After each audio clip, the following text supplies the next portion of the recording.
이와 같이 성령도 우리의 연약함을 도우시나니 우리는 마땅히 기도할 바를 알지 못하나 오직 성령이 말할 수 없는 탄식으로 우리를 위하여 친히 간구하시느니라.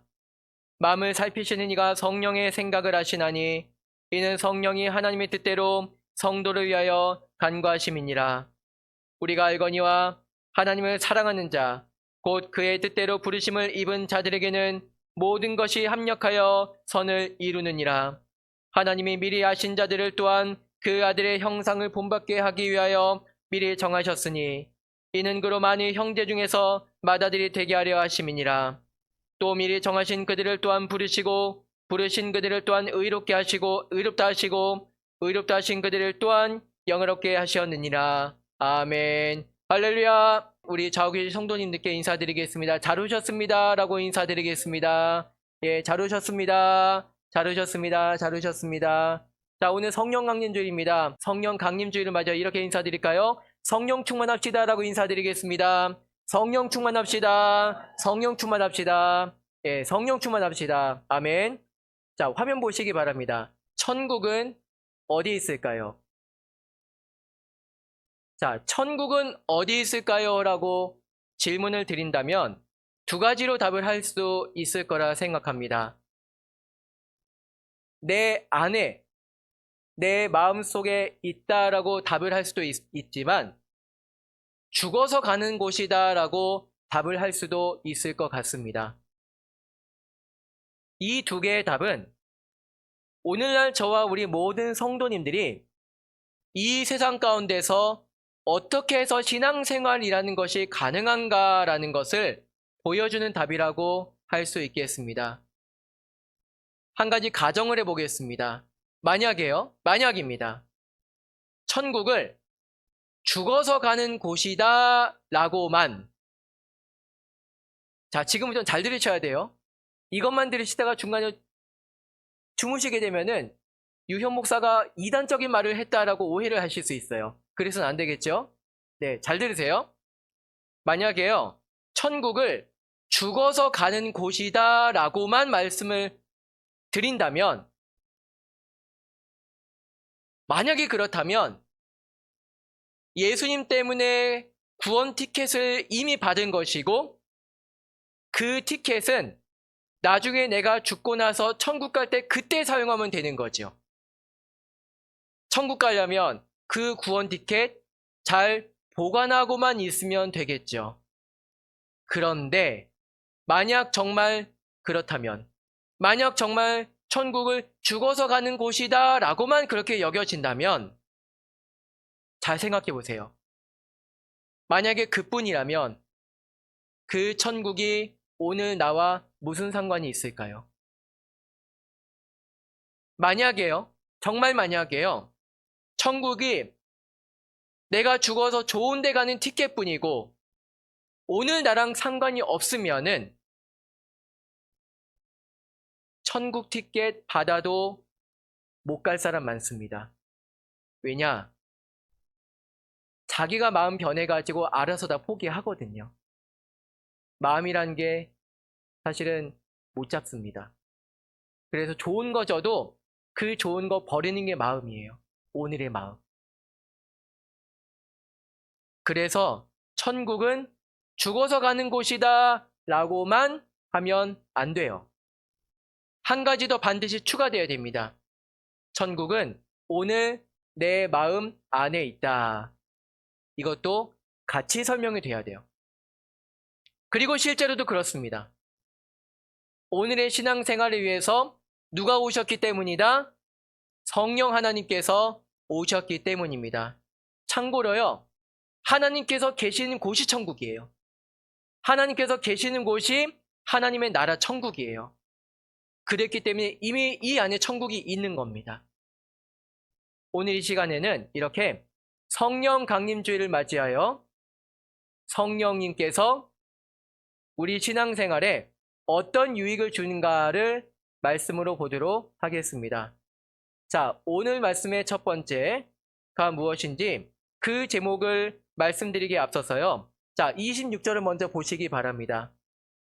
26절을 보시면은 성령께서는 기도할 수 있게 하십니다.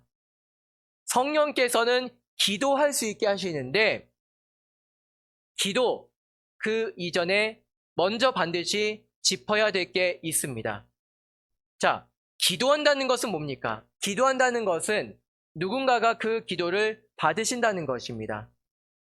기도할 수 있다는 것은 그 기도를 받으시는 분을 내가 안다는 것이고, 그 기도를 받으시는 분과 내가 교제가 있다는 것입니다. 그 교제에 대해서 먼저 짚어보도록 하겠습니다. 성령께서 우리 신앙생활에 어떤 유익을 주시는가? 네, 오늘 말씀의 첫 번째, 나를 먼저 알아주셨습니다. 그냥 아신 게 아니라 나를 먼저 알아주신 것입니다. 자, 29절 말씀입니다. 화면을 보시면서 우리 같이 읽도록 하겠습니다. 같이 읽겠습니다. 시작. 하나님이 미리 아신 자들을 또한 그 아들의 형상을 본받게 하기 위하여 미리 정하셨으니 이는 그로 많은 형제 중에서 맏아들이 되게 하려 하심이니라. 아멘. 자, 하나님께서 미리 알아주셨습니다. 이 로마서 말씀을 하나님의 강권하신 가운데 기록한 사도 바울은, 자, 지금 보시는 하나님께서 미리 알아주심에 대해서 에베소서라는 편지에서는 한마디 더 붙입니다. 그 미리라는 말에다가 한마디 더 붙입니다. 창세전에라고 덧붙입니다. 창세전. 네, 미리 알아주시되 창세전, 아주 오래전 내 이름을 먼저 알아주신 분이십니다. 우리 하나님 그런 분이십니다. 아주 오래전 나를 먼저 사랑해 주셨습니다. 아주 오래전 나를 하나님 백성으로 정하시고 부르셨습니다. 그렇게 정하신 나를 위해서, 그렇게 정하신 성도를 위해서, 모든 사람을 위해서 독생자를 이 땅에 보내셨습니다. 그리고 그 독생자 예수 그리스도 믿는 모든 성도를 위해서 또 다른 보혜사 성령 하나님을 보내주셨습니다. 자, 화면에 보시면 사도행전 말씀이 있는데 이 사도행전 말씀을 우리 같이 읽겠습니다. 화면 보시면서 같이 읽을게요. 시작. 보려니 하늘로부터 급하고 강한 바람 같은 소리가 있어 그들이 앉은 온 집에 가득하며 마치 불의 혀처럼 갈라지는 것들이 그들에게 보여 각 사람 위에 하나씩 임하여 있더니. 아멘. 불의 혀처럼 갈라지는 것이 각 사람 위에 하나씩 임하여 있더니. 자, 그래서요, 성령 하나님께서 누구신가라는 질문에 대해서 여러 가지 답이 있는데 그 중에 비유적인 말로서 성령 하나님을 불이라고 비유하는 게 지금 보여드린 이 성령께서 임재하신 이 사건으로부터 시작이 되었습니다. 이 결과로 예수님이 영접한 각 성도의 마음 중심에 성령께서 한 사람도 예외 없이 오셨습니다. 그리고 지금도 계십니다. 그래서 우리는 성령 충만해야 돼요. 아멘. 성령 충만해야 됩니다. 아멘. 그런데 성령 충만해야 되는 것은 우리의 신앙생활의 과제입니다만은 이것이 충분히 가능한 이유가 있습니다. 성령께서 성도라 불리우는 저와 우리 모든 성도님께 임재하셨기 때문입니다. 지금도 계시기 때문입니다. 이 모든 것이 나를 창세 전부터 하나님께서 알아주신 결과입니다. 이 모든 것이 성경에 기록되어 있는데 한 가지 말씀드리면 성경은 내 능력으로 읽는 것이 아닙니다. 성경은요, 나를 아주 오래전 부르신 하나님의 전적인 능력으로 읽는 것입니다. 2000년 전 예수께서 죽으시기 전에 또 다른 보혜사 성령님을 보내주시겠다고 약속하셨는데 성령님께서 하시는 일에 대해서 지금 화면에서 보시는 것처럼 말씀하셨습니다. 약속하셨습니다. 보혜사 곧 아버지께서 내 이름으로 보내실 성령, 그가 너에게 모든 것을 가르치고 내가 너에게 말한 모든 것을 생각나게 하리라 라고 약속하시고 이루셨습니다. 이따가 성령님의 유익에 대해서, 기도의 유익에 대해서 잠시 살펴볼까 하는데, 자, 기도는 누구에게 하죠?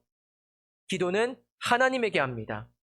그런데 자, 하나님에게 기도한다고 할지라도 하나님이 누구신지를 알아야지, 하나님께서 나에게 무슨 일을 하셨는지를 알아야지 그만큼 기도의 능력이 더해지지 않겠습니까?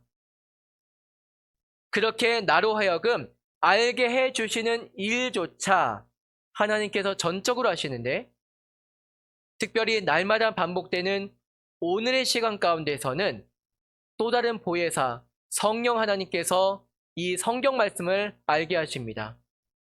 마찬가지로요, 신앙생활도 그렇습니다. 내가 스스로 깨달아서 영적 생활하는 것이 아닙니다. 내가 스스로 깨달아가지고 그렇게 하는 게 아니에요. 하나님께서 나를 먼저 알아주셨고 부르셨고, 그리고 지금도 일하시는 결과로서 이 세상 중에서 천국 백성의 생활, 신앙생활을 지금도 감당한 줄을 믿습니다. 이렇게 나를 미리 알아주신 하나님 덕분에 우리는 이 세상 중에서 천국과 동떨어진 생활하는 것이 아니고요. 여러분, 세상은 보여지는 게 전부예요. 그렇죠? 세상은 보여지는 게 전부이다 보니까 그 보여지는 것 때문에 한순간에 넘어지는 일들이 많습니다. 그렇게 보여지는 게 전부인 이 세상 중에서도 하나님과 그의 말씀 가운데 우리가 천국 생활, 신앙 생활을 하는 것인데, 자, 성령께서 우리 신앙 생활에 어떤 유익을 주시는가? 두 번째입니다. 이건 같이 읽겠습니다. 시작. 기도할 수 있게 하셨습니다. 아멘. 한 가지 예화를 같이 보려고 합니다. 다섯 손가락 기도라는 예화인데, 이게 기도에 대해서 나름 유명한 예화입니다. 기도의 다섯 손가락. 첫 번째로 엄지는 하나님 아버지입니다. 자, 기도를요, 성도의 의무라고 생각할 수도 있고, 기도를 성령의 능력이라고도 생각할 수가 있을 것 같아요. 그래서 정말 기도를 정말 능력 있게 하시는 분들 보면은, 아, 성령의 종이구나라고 여길 수가 있습니다만은, 그런데 성령님께서 가장 먼저 가르쳐 주시는 기도의 첫 번째는 하나님 아버지와의 관계입니다. 기도는요, 관계가 이루어졌기 때문에 하는 거예요. 기도는요, 하나님 아버지와의 관계가 이미 이루어졌기 때문에 기도할 수 있는 것입니다. 자, 기도의 다섯 손가락, 검지입니다. 검지는 감사합니다 입니다. 사람을 보며 세상을 볼 때 만족함이 일도 없죠. 없습니다. 감사할 것도 없고 만족할 것도 없고 그저 그렇고 오늘을 허덕이고 그렇지만 성경에 기록된 그 하나님이 나를 백성으로 부르시고 오늘 이 시간에도 함께 해 주심으로 인하여서 감사할 수가 있는 것입니다. 사실 그 감사의 지경에 대해서는 일생 동안 배워 나가는 것 같습니다. 여기 이렇게 앞에 서 있는 목사라는 사람도 감사의 지경에 대해서는 아직도 제가 모르는 게 많더라고요. 그래서 저도 많이 배우고 있는 것입니다. 세 번째, 중지입니다. 중지는 용서해 주세요입니다. 왜냐? 우리는 하나님의 표준에 이르지 못하기 때문입니다. 뭐 한 가지 정도 모자랄 수 있지 싶겠지만 하나님께서 정하신 표준에 하나라도 이르지 못하면은 그것은 죄입니다. 죄를 가지고 있으면 어떻게 됩니까? 하나님과 같이 못 있습니다. 하나님과 같이 못 있으면 어디로 가야 됩니까? 곤란하죠? 지옥 가야 돼요? 그래서 원래대로라면은 천국 갈 인생, 스스로의 능력으로 천국 갈 인생 하나도 없습니다. 다만 독생자의 피로 용서함 받았기 때문에 그 용서의 은혜를 가지고 오늘도 내가 아니라 하나님을 의지하며 그 하나님에게 나의 부족함, 연약함을 고백하며 용서해 주세요라고 고개를 숙이는 것입니다. 자, 네 번째입니다. 약지이죠. 약지는 도와주세요입니다. 세상 보고 사람 보면 종종 막막합니다. 그러나 하나님께서 그래도 오늘을 살게 해 주실 것을 믿고 하나님을 의지할 수가 있는 것입니다. 그래서 도와주세요입니다. 더 나아가 하나님을 더욱 알게 해주세요. 하나님 말씀 따라 살게 해주세요라고 하나님께 간구하며 의지해야 하는 것입니다. 그리고 마지막 기도의 다섯 번째 새끼손가락 소지입니다. 소지는 예수님의 이름으로 기도합니다. 아멘입니다. 왜냐? 간단합니다. 예수님으로서만 하나님에게 나아갈 수가 있기 때문입니다. 하나님에게 나아갈 다른 이름은 없습니다. 하나님에게 나아갈 방법은 예수님 말고는 전혀 없습니다. 이것을 믿음으로 고백하기 때문에 아멘이라고 끝맺을 수 있는 것입니다. 이렇게 기도의 다섯 손가락. 그런데 사실 하나님의 능력이 아니면 기도 자체가 안 됩니다. 그래서 26절 같이 읽겠습니다. 화면을 보시면서 같이 읽을게요. 시작. 이와 같이 성령도 우리의 연약함을 도우시나니 우리는 마땅히 기도할 바를 알지 못하나 오직 성령이 말할 수 없는 탄식으로 우리를 위하여 친히 간구하시느니라. 아멘. 성령께서 저와 우리 모든 성도님들 한 사람 한 사람의 그 연약함을 전적으로 도와주시기 때문에 그나마도 기도가 되는 것입니다. 또 성령께서 하나님에게 친히 간구하시기 때문에 그 결과로서 우리가 이 세상 중에서도 신앙생활이 가능한 것이고 말씀과 더불어서 기도가 가능한 것입니다. 물론 기도는요, 내 입술이 열려야 됩니다. 그러나 뭐든지 입을 열게 하는 능력은 마음 중심에 있습니다. 그 마음을 오늘의 시간 가운데 살피시는 이가 성령 하나님이시고, 그래서 성령의 유익이 무엇이냐 기도할 수 있게 하셨는데, 한 가지 권면을 드리자면 이 기도의 능력이 계속해서 유지가 되기 위해서는 죄의 습관에 빠지면 안 되겠습니다. 셰익스피어 4대 비극 중에 맥베스라는 비극이 있습니다. 셰익스피어가 희곡 작가죠. 연극 작가인데 그 4대 비극이 햄릿, 오셀로, 리어왕, 맥베스죠. 그 맥베스가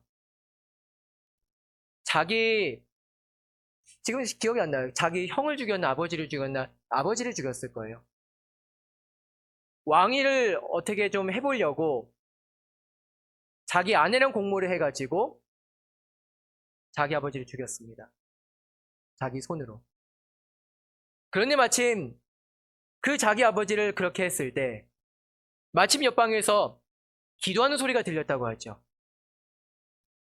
기도하는 소리가 들렸는데 그 기도를 따라서 아멘 하려고 하는데 아멘이라는 말이 안 떨어지는 거예요. 그게 무슨 말이겠습니까? 자기가 죄에 잠식돼 가지고 죄의 습관에 따라서 행동하고 있다 보니까 기도를 못하게 된 것입니다. 우리는 그래서는 안 되겠습니다. 사실 그래서 죄의 습관에 빠져서만은 안 되겠지만 또 한 가지 곤고함에 빠져 있기만 해도 안 되겠습니다. 이 말은 뭐냐면은 성도도 곤고함에 빠져 있을 수가 있잖아요. 곤고함에 빠질 수가 있어요. 그런데 그 곤고함에 낙심하는 것에만 머물면은 저도 한 몇 번을 체험했습니다만은 기도가 안 나옵니다.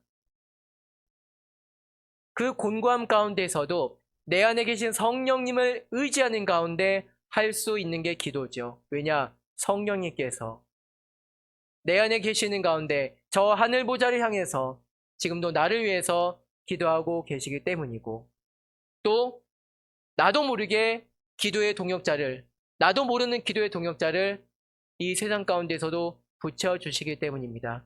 그래서 말씀과 기도가 저희들이 신앙생활 가운데, 특별히 저희들의 교회생활 가운데 가득하며 말씀과 기도가 살아있는 우리 어국교회 되어질 수 있기를 주님의 이름으로 축원드립니다.